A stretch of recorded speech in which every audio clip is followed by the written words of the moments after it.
नमस्कार विद्यार्थियों। आज हम अध्ययन करेंगे क्लासिफिकेशन ऑफ कोस्ट का, या हम कह सकते हैं कि वेरियस कंसेप्ट ऑफ कोस्ट। लागत की विभिन्न अवधारणाएं क्या हैं। अलग अलग प्रकार से लागत को बांटा जाता है। पीछे के लेक्चर में हमने जैसे fixed cost, variable cost, marginal cost, average cost, इन सब का अध्ययन किया था। उसी की कड़ी में हम आगे आज अध्ययन करेंगे कि लागत की विभिन्न कंसेप्ट्स क्या हैं। अलग अलग आधार पर इनको बांटा जाता है। कुछ समय के आधार पर इसको बांटते हैं, कुछ इसकी जो आने वाली जो प्रोडक्शन है उसके बेस पे इसको बांटते हैं। अलग अलग इसके प्रकार हैं। मैं एक एक करके उनका अध्ययन करेंगे, जो लागत की विभिन्न अवधारणाएं जो हैं उसके बारे में। पहले हम देखते हैं कि कॉस्ट होती क्या है। A cost is the value of money that has been used up to produce something. यानी अगर हम कुछ उत्पादन करना चाहते हैं तो उसको प्रोडक्शन करने के लिए हमें जो उसकी वैल्यू या मनी जो हमें चुकानी पड़ रही है, क्योंकि हम कुछ उत्पादन करेंगे तो उसके लिए बदले हमें कुछ मौद्रिक त्याग करना पड़ेगा, और वो क्या कहलाएगा? आपका कॉस्ट कहलाएगा। यानी a cost is the value of money that has been used up to produce something. अब हम एक एक करके इनके प्रकारों का अध्ययन करते हैं। सबसे पहला आपको दे रखा है opportunity cost and actual cost. Opportunity cost क्या होती है? Opportunity cost A cost incurred for losing next alternatives. यानी जब आपके सामने विकल्प मौजूद होते हैं, जैसे कि डायग्राम में आपको बताया गया है कि चॉइस 1, चॉइस 2, तो आप क्या स्वीकार करें। यानी विकल्प में से जब आप एक विकल्प को स्वीकार करेंगे तो दूसरे को आपको विकल्प को क्या करना पड़ता है? छोड़ना पड़ता है। तो उसे बोला जाता है अपॉर्चुनिटी कॉस्ट या अवसर लागत जिसको कहा जाता है। एग्जाम में की दृष्टि से ये काफ़ी इंपॉर्टेंट कंसेप्ट है। इसमें शॉर्ट क्वेश्चन बनने के चांसेस बहुत ज़्यादा होते हैं। और आधुनिक अर्थशास्त्र की अगर हम बात करें तो उसमें एक ये जो आपकी अवसर लागत की अवधारणा है ये बहुत महत्वपूर्ण है। इसको एक वैकल्पिक लागत भी बोला जाता है, अल्टरनेटिव कॉस्ट, या फिर हम ट्रांसफरेबल इनकम भी इसको कह सकते हैं। अवसर लागत का अर्थ आप साधारण अर्थ में ऐसे समझिए कि एक उत्पादन के साधन की किसी वैकल्पिक प्रयोग हो सकता है उसका। तो जब आप एक विकल्प को छोड़कर दूसरे विकल्प को चूज करते हैं तो दूसरे का आपने त्याग किया है ना, तो ये उसकी अवसर लागत कहलाती है। जैसे एक श्रमिक को मान लो सूती की मिल में 100 रुपये मिलते हैं और डालडा कंपनी की मिल में काम कर रहा है तो उसको 150 रुपये मिलते हैं। अब 150 रुपये उस श्रमिक की क्या है? अवसर लागत है। तो इस प्रकार अगर एक मतलब पूंजी है उसका प्रयोग 50 रुपये आय होती है और दूसरी जगह उसी कैपिटल लगाया जाए तो 80 रुपये आय होती है, तो यहाँ पर 80 रुपये उसकी क्या होगी? अवसर लागत होती है। यानी वो अगर पहली जगह आपका ना करता है तो अवसर लागत उसकी क्या थी? 80 रुपये थी। यानी अवसर लागत मौद्रिक लागत होती है एक तरह से, और ये सभी प्रकार के साधनों के मूल्य निर्धारण में उपयोगी होती है। तो इसे कहा जाता है आपका अवसर लागत। हालांकि विशिष्ट साधन जो होते हैं उनके संबंध में जो आपके अवसर लागत की धारणा है ये लागू नहीं होती है, क्योंकि उनकी अवसर लागत क्या होती है? शून्य होती है। शून्य कैसे? जो विशिष्ट साधन होंगे वो केवल मात्र उनका एक ही प्रयोग हो सकता है। आप उनके अल्टरनेटिव ऑप्शन चॉइस आपके पास उपलब्ध ही नहीं होती है। तो ये कहाँ पर होगी? जहाँ अल्टरनेटिव चॉइस हमें उपलब्ध होती है या हमें अपॉर्चुनिटीज उपलब्ध होती हैं, तो उसको हम जब त्याग करते हैं उसकी जो कॉस्ट आती है उसको बोला जाता है आपका अवसर लागत।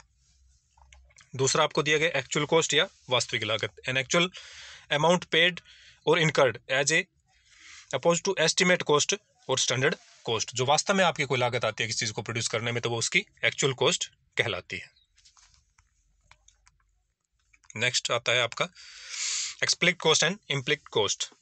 Explicit cost is refers to a money expended to buy or hire resources from outside the organization for the process of production, and implicit cost is refers to the cost of usage of the self-owned resources or organization that are used in production। यानी कि जब हम लागतों की बात करते हैं तो एक तरह से जो एक्सप्लिसिट कॉस्ट होती है उसको स्पष्ट लागतें या व्यक्त लागतें भी इनको बोला जाता है। यानी उत्पादक फर्म के द्वारा उत्पादन साधनों के स्वामियों को द्रव्य में भुगतान की जाती हैं, जैसे कि हमने भूमि के बदले लगान दिया, श्रम के बदले मजदूरी दी, पूंजी के बदले ब्याज दिया, तो ये सब चीज़ होती है। और जो इम्प्लिसिट कॉस्ट होती है उनको आपके सन्निहित लागतें या स्पष्ट लागतें भी बोला जाता है। नेक्स्ट आपका आता है direct and indirect cost. Direct cost are those cost that have directly accountable to specific cost object such as process or product. यानी सीधा संबंध होता है जिनका, जैसे कि वेजेस, सैलरी, किस चीज़ के लिए आप ऐड कर रहे हैं, मटेरियल के लिए आप ऐड कर रहे हैं। Indirect cost are those cost which are not directly accountable to specific cost objects or not directly related to the production. यानी जिनका उत्पादन से सीधा संबंध नहीं होता है, जैसे कि बीमा, मेंटेनेंस। हालांकि ये चीज़ें ज़रूरी होती हैं लेकिन इनका क्या होता है? सीधा संबंध नहीं होता है। किसके साथ? प्रोडक्शन के साथ। ये इनडायरेक्ट रूप से जुड़ी हुई होती है, इसलिए इनको क्या बोला जाता है? इनडायरेक्ट कॉस्ट कहा जाता है।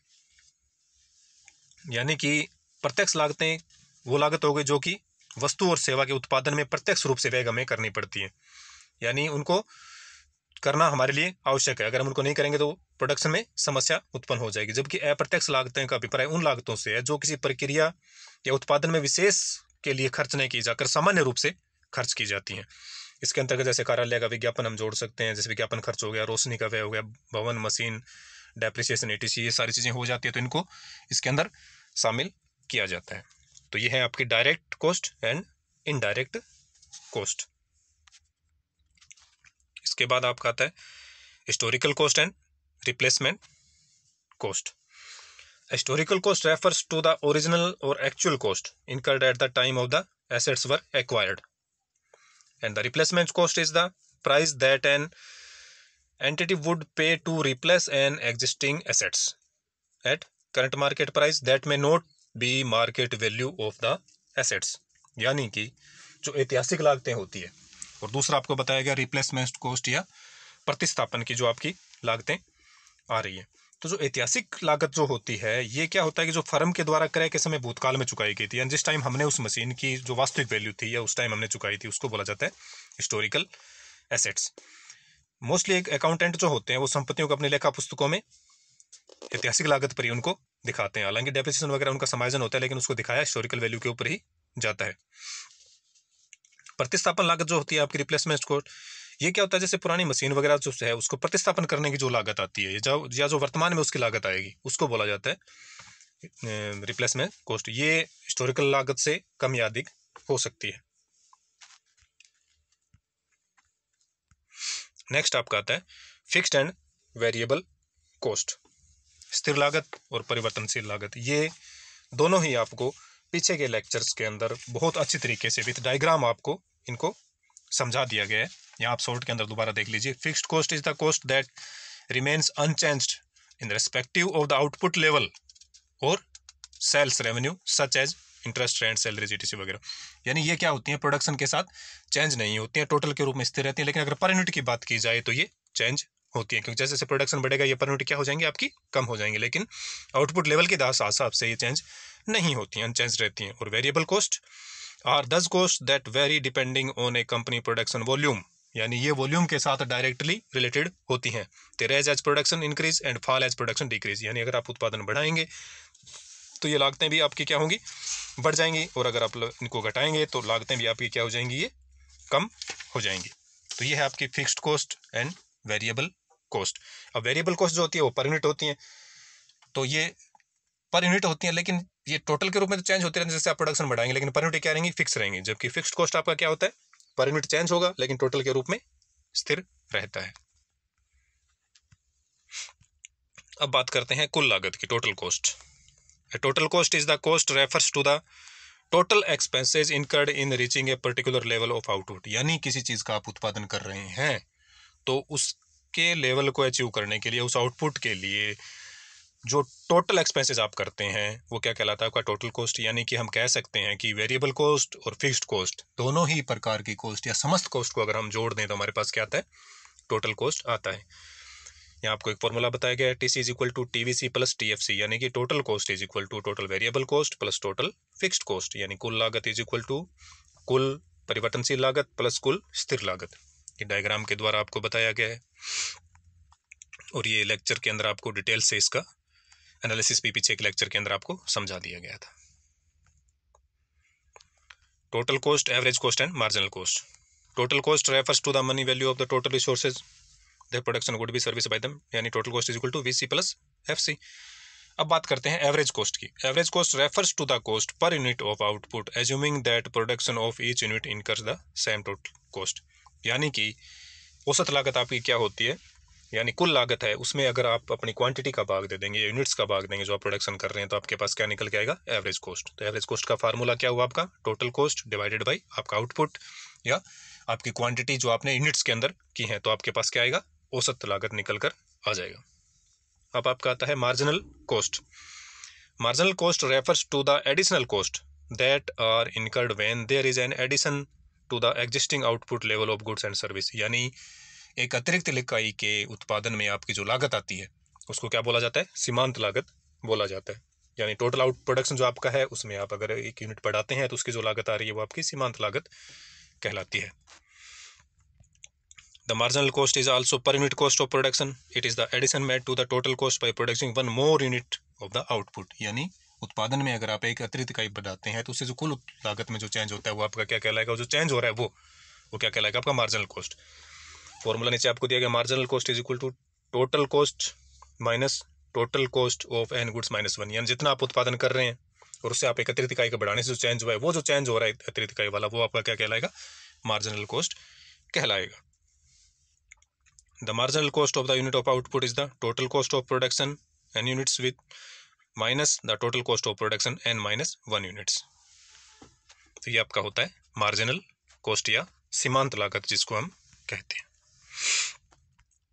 एवरेज कॉस्ट आपको ऊपर बताया गया कि average cost is the total cost divided by the total units of the output. यानी फॉर्मूला क्या हुआ एवरेज कॉस्ट का? Total cost divided by quantity, जो आप यूनिट्स के अंदर प्रोड्यूस कर रहे हैं, यानी जो कुल लागत है और कितनी इकाइयाँ आप बना रहे हैं, तो आपके पास क्या आएगा? एवरेज कॉस्ट आ जाएगा। Whether the Q is the quantity of product. अब आती है एवरेज फिक्स्ड कॉस्ट। हमने फिक्स्ड कॉस्ट को ऊपर देख लिया, अब एवरेज फिक्स्ड कॉस्ट क्या होगी? तो average fixed cost is the total fixed cost divided by the total units of output. यानी जब हम एवरेज कॉस्ट निकालते हैं तो हम क्या करते हैं? टोटल कॉस्ट को डिवाइड करते हैं क्वांटिटी से। यहाँ हम क्या निकाल रहे हैं? Average fixed cost.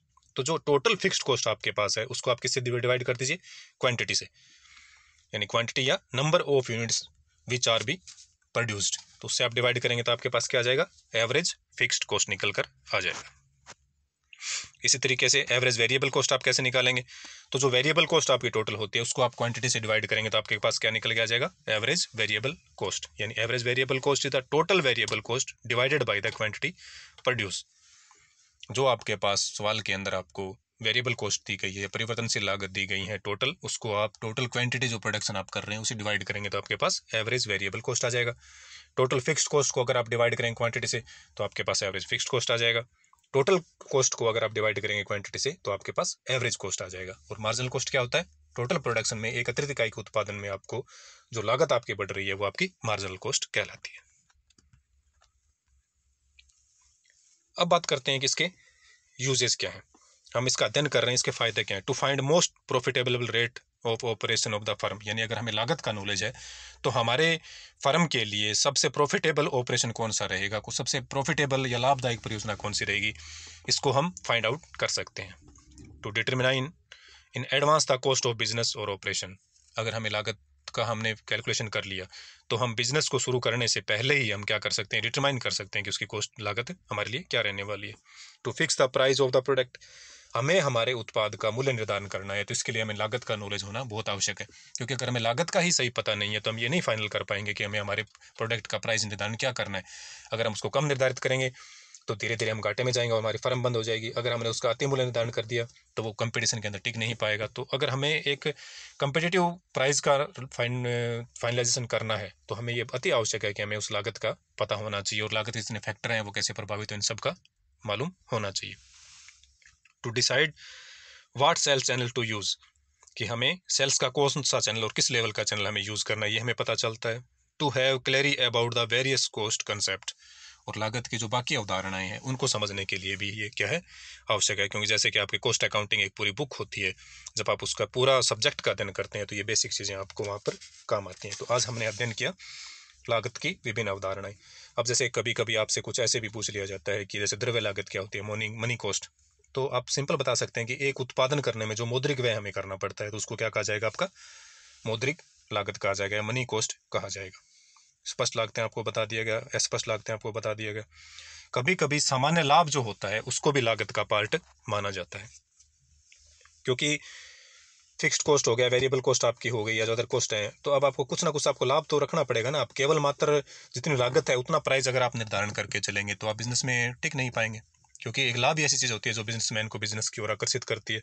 तो एक सामान्य लाभ जो होता है उसको भी लागत का पार्ट माना जाता है, जिसको नॉर्मल प्रॉफिट हम कहते हैं। यानी एक जो व्यापारी है या जो साहसी है उसको इतना प्रतिफल तो अवश्य मिले ना कि वो बिजनेस के अंदर रह सके भाई, यानी उस स्तर तक तो उसको क्या बनाना पड़ेगा? बना रहना ही पड़ेगा, ताकि जो फर्म है वो बिजनेस उस चीज़ को प्रोडक्शन बंद ना करे, उस बिजनेस को छोड़ के ना जाए। तो यानी कि हम कह सकते हैं कि एक तरह से स्पष्ट लागतें, अस्पष्ट लागतें और सामान्य लाभ, ये सारी चीज़ें मिलकर क्या बनती है, एक तरह से मौद्रिक लागत आपकी बनती है। इसी तरह से हमने रियल कॉस्ट और सोशल कॉस्ट देखी, वास्तविक लागतें और सामाजिक लागतें, यानी प्रत्यक्ष रूप से जो व्यय करते हैं वो वास्तविक लागतें, और सामाजिक लागतें यानी जो उस चीज़ का जो उद्योग धंधे हम चला रहे हैं उससे धुआं, स्वास्थ्य, इन पे प्रभाव पड़ता है। तो ये सारी जो चीज़ें होती है, जो इनडायरेक्ट लॉस होता है, इनको बोला जाता है सामाजिक लागतें। इसी तरीके से हमने अवसर लागत को देखा, अवसर लागत के कंसेप्ट हमने देखे, डायरेक्ट कॉस्ट देखी, हमने इनडायरेक्ट कॉस्ट देखी, फिर हमने हिस्टोरिकल कॉस्ट को देखा, उसके बाद में हमने रिप्लेसमेंट कॉस्ट को देखा। इस तरीके से भूतकालीन लागतें और भविष्य की लागतें भी कई बार पूछ लिया जाता है। तो यानी एक तरह से हम जो फर्म के द्वारा पिछले वर्षों में व्यय की जाती हैं, जिनका लेखा जोखा फर्म की पुस्तकों में होता है, उनको बोला जाता है भूतकालीन लागतें या वास्तविक लागतें बोला जाता है। और भावी खर्चों से संबंधित जो लागतें आपके आने, जिनका अनुमान आप पेश करते हैं, वो आपके फ्यूचर कॉस्ट कहलाती है। अब जैसे अति आवश्यक लागतें और स्थगन योग्य लागतें, यानी अर्जेंट कॉस्ट एंड पोस्टपोनेबल कॉस्ट। तो अर्जेंट कॉस्ट जो आपको करनी ही होती है, जैसे कच्चा माल आपको खरीदना ही पड़ेगा, मजदूरी आपको पेमेंट करना ही पड़ेगा, लाइट का बिल आपको चुकाना ही पड़ेगा, ईंधन की आवश्यकता आपको होती है।